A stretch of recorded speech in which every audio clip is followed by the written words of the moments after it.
Rapper Nafla receives suspended sentence for attempting early discharge by faking mental illness during public service. Rapper Nafla, real name Choi Nicholas Siakbi, has been handed a suspended prison sentence for faking mental illness to attempt an early discharge from his public service duties. According to legal sources on October 2 KST, the Supreme Court upheld the lower court's ruling from September 12, sentencing Nafla to 1 year and 2 months in prison, suspended for 2 years, 4 charges including obstruction of official duties by deception and violation of the Military Service Act.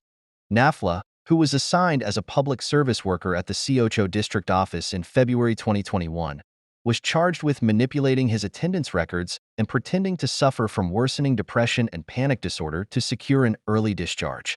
He had been receiving psychiatric treatment and prescriptions for about a year, but reportedly did not take most of the medications, instead storing them at home.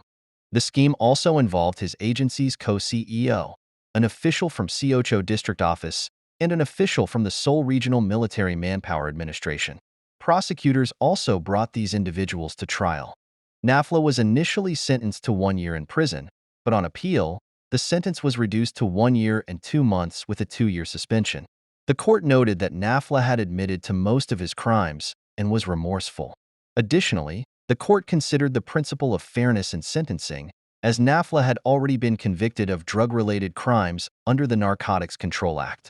Under Korean law, when multiple offenses are tried together, the most severe charge can serve as the basis for sentencing, with an additional penalty of up to 1.5 times the base sentence. However, when cases are tried separately, the sentences may simply be added together, potentially leading to harsher overall punishment. The law allows judges to reduce the sentence when the defendant has already received a prior conviction. Nafla had previously been sentenced to a suspended prison term for drug-related offenses in November 2022. Both Nafla and the prosecution appealed the second trial's ruling, but the Supreme Court dismissed their appeals, stating there were no errors in the application of the law regarding the obstruction of official duties. Meanwhile, former VIXX member Ravi, real name Kim Wonshik, was also sentenced to 1 year in prison, suspended for 2 years, for submitting a falsified medical diagnosis to avoid military service by pretending to suffer from epilepsy. Ravi did not appeal the ruling, making it final. A military service broker who assisted with the fraud, identified as Gu, was sentenced to 5 years in prison and ordered to pay over 1.3 billion won in restitution. In addition to Ravi and Nafla, volleyball player Jo Jae Sung, soccer players Kim Myung and Kim Seung, and actor Song Duk Ho were also implicated in the scheme through Gu's network.